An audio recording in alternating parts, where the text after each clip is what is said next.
Hey y'all, you like old tractors? This is the clutch pack out of the Ford 7000. I'm going to try to do a rough step-by-step instruction video, how to rebuild the clutch pack. You're going to want to check your service manual and advise it on how to do it the right way. I'm going to show you how I've been doing it for about 30 years.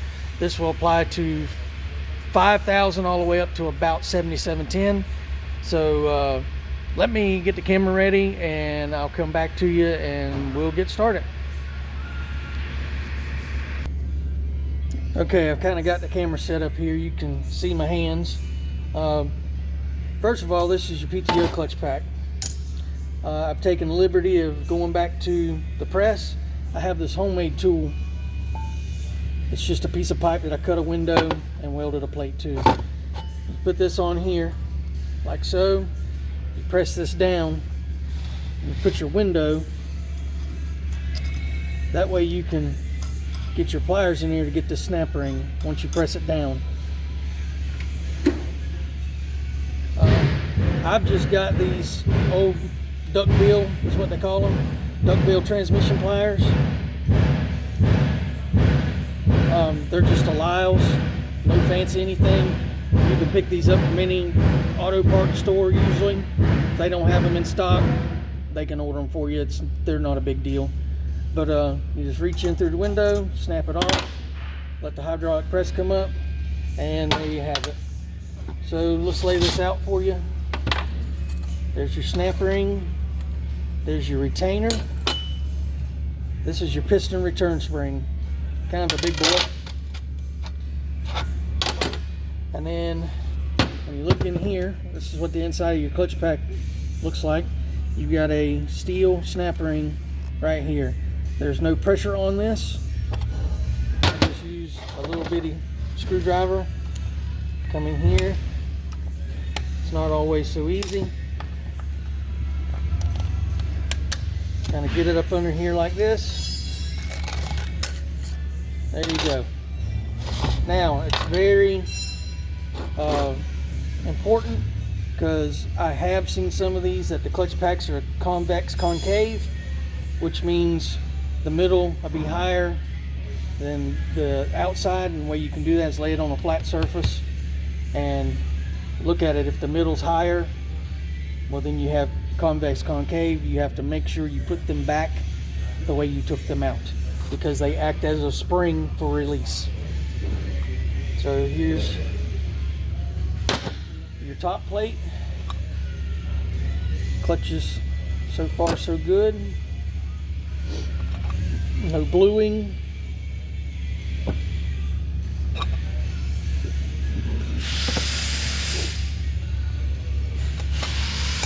There you go. I just take them out, flip them over as I go, so that way when I pick the whole stack up, I can just flip it over and put it in. I will have to admit that before this video, I did take it apart already and inspect it. I checked the specification. All these clutches are well within spec. So we're just gonna, for this situation, they're actually all almost perfect spec. So we are just gonna take this stuff out and reseal the application piston. There's a wavy ring, is what they call it. That is simply a spring. I know it kind of looks funky, but that's all it does, is it's a spring. Here's your application piston. You can't just pull it out, so we are going to turn this around. Here's where this fella slides on here, and these are steel sealing rings. I do not have those in stock yet. When I do, I'll put them on, and then I'll put the new support on when I put the valve together. What I like to do is, you don't necessarily have to, because you're going to be replacing these anyway, or at least I recommend you replace them anytime you take this clutch pack out. Make sure you grease them. I like to use white lithium. That way when you do put it into your support, You see the bevel here? Bevel end goes towards the pack, so that way it compresses the rings as you put the support on. And if you grease it, it won't eat up the aluminum because it's just cheap cast. So you'll see here it's got the ports. There's a port, and right up here is a little bitty port, and right here is a little bitty port. Okay, this is just a little bleed off. This is actually the application, and naturally your turn is going to be bigger. That is the release side of the port, which is controlled by this valve over here. You see the band. So let me get a rubber tip blower. Again, if you don't have one of these, you don't necessarily have to have one, but it sure does help. And you can get that at pretty much any parts house.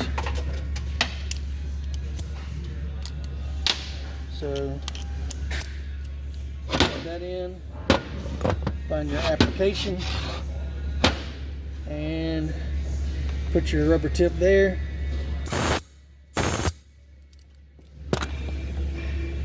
And it blows it out. Then you just couple taps. There you have it. There's your application piston. So let's dig out the O-rings quick, and then I'll give you a little quick inspection of your clutch drum. Let's see. Let me get a fresh rag.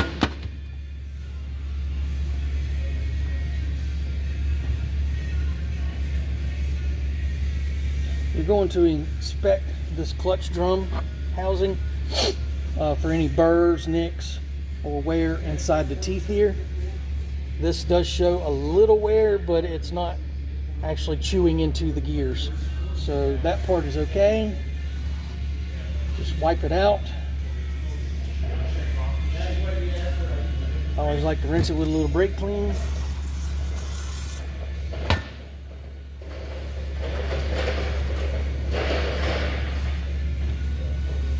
You're going to want to inspect here where the O-ring rides for your application piston, and you're going to check the center of the hub for the inner seal of that application piston. These feel really good. I can see wear. I cannot feel it. Cannot hang a fingernail in it. Again, it's mainly just an O-ring that rides on it. No biggie. And I like these little seal spoons better than picks because I don't like getting picks in my finger when they slip, although I have shoved this one about that deep in my thumb before and it didn't tickle. So I'm gonna wipe this down as well.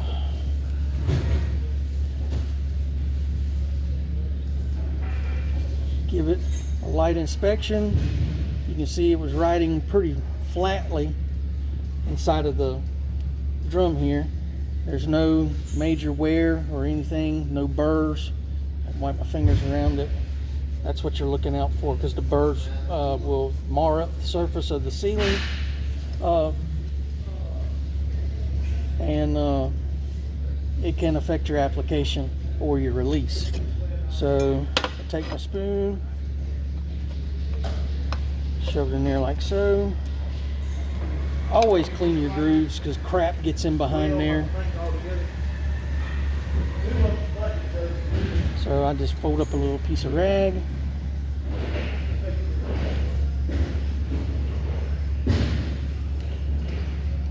Looks pretty good to me. Take a little bit of my lithium. I like to wipe a little bit in here just to kind of help things. And this seal is a 8341622 or 16992. You can look it up on your dealer website. And then I take a little bit of this, put on my fingers, and I just kind of wipe it around, get it good and lubricated, and just like that, the inner O-ring is in. Same thing this, except for it's slightly different, and I'll show you as soon as I get it out.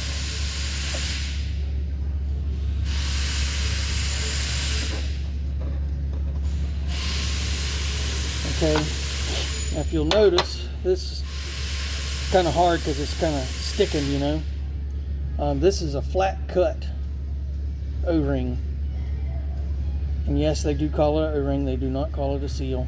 But that is the main seal for the application piston. So we're going to toss that. And here's this one, which is a CONN 7A548A. Same with it. Get us a little bit of this white grease. And go around, slick them up a bit.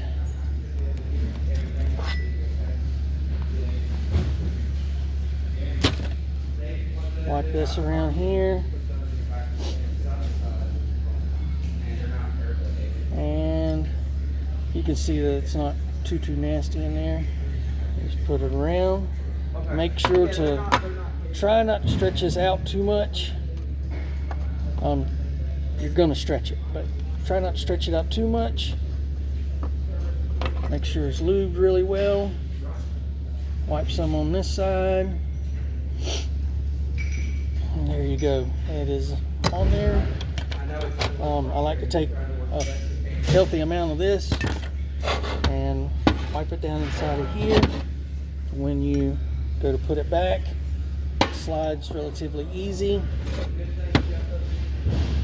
Get some on the inner hub. I'll wipe that around like so. While you're here, you're going to want to inspect that bushing. It's a little bronze bushing. This one is fine. This bushing itself is non-serviceable, so if that bushing is bad, it does seal. If that bushing is bad, it will not work properly, and you will have to replace this entire drum. So again, we just make sure everything's lubed up. Put your application piston in, kind of give it a little wiggle. Once it gets down there, it gets a little harder because you got the fresh O-ring. There we go. Now it's starting to push in for me, and you can hear it seal up there, and you kind of hear it fart a little bit. See if you can hear it. There you go. All right, that's down in there. Then you just do reverse rotation there. Put your wavy ring in, and it sits in this groove in your application piston. And then I just kind of wipe these off quick. Then I'm putting them back, reverse the order that I took them out.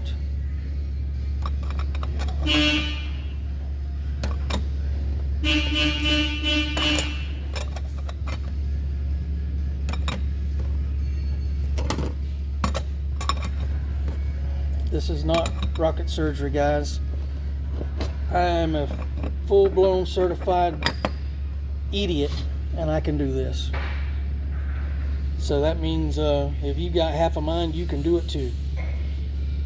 And then you put your snap ring in, you put your application return spring, retainer, snap ring, get your special homemade tool.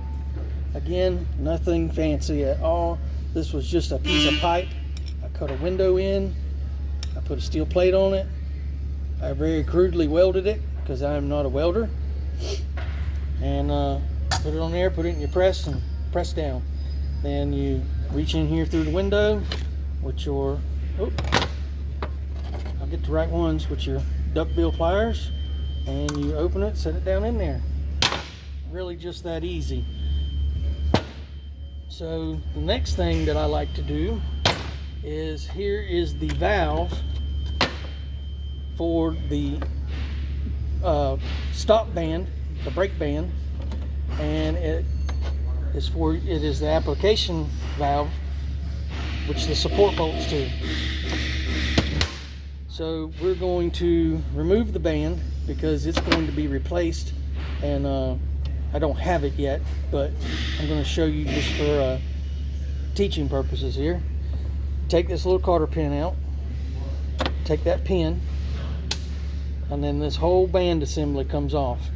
What I like to do is, because mainly I know that this tractor has never been apart, because you could tell when you were taking it apart that the bolt heads really had no wrenches ever put on them.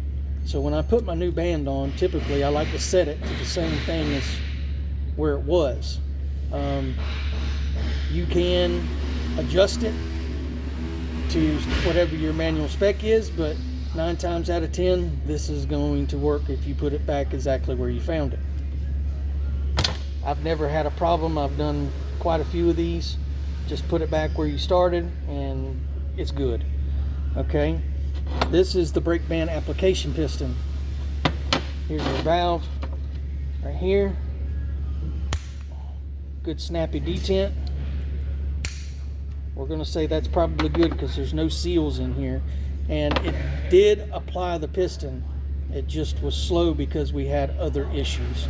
I'm just replacing this stuff because I was in here anyway. It's quick, may as well. Okay, you can see that there is a snap ring above this little piston. If you just take this guy like this, you can kind of push it down with your fingers and remove it all. There's your snap ring.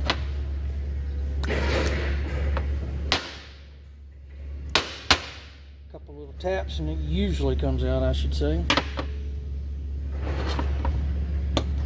Okay. If it gets hung up, it's just hung up in the ring, the ridge for your snap ring. Just wiggle it, it'll pop on out. It doesn't matter which way you put this piston, is exactly the same on both sides. I like to just do it for wear purposes, to put it back where it belongs, how I took it out. So we'll flip it over. Here's the spring for release, and this little guy here, get a pair of pliers, is your brake band application piston. I can already tell you that O-ring is still pretty good.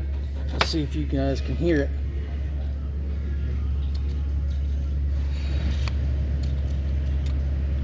Okay, we're going to inspect this little piston, make sure that it's not marred up. Wipe your finger around it. I've already done this. I'm just doing this for educational purposes. I've put a new O-ring on here. I've inspected the bore. The bore is in good shape. As I said before, you can kind of hear it fart a little bit as you put the piston in. And then you put your spring in, put your piston in, and then take your handy dandy snap ring pliers, get that booger ready, push the piston down, make sure it's kind of centered. Oop. That happens. These snap ring pliers is probably older than half my audience.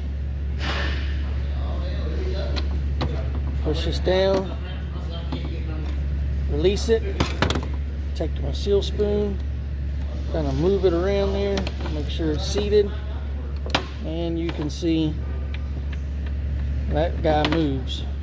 So just put it back reverse. Imagine this is the new band. Put this in this way, give it a little jiggle, and then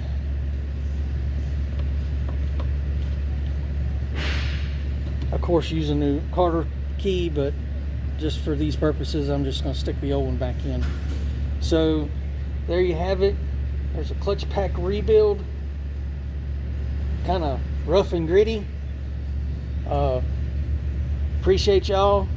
Please like, share, subscribe, all that good stuff. Comment. If you think I don't know what I'm doing, well then tell me. If you like what I do, tell me, and I appreciate it either way. Thank y'all. Have a great day. Again, this is going to be for models 5000 through 7710. consult your repair manual for all specs. Thanks. Have a great day.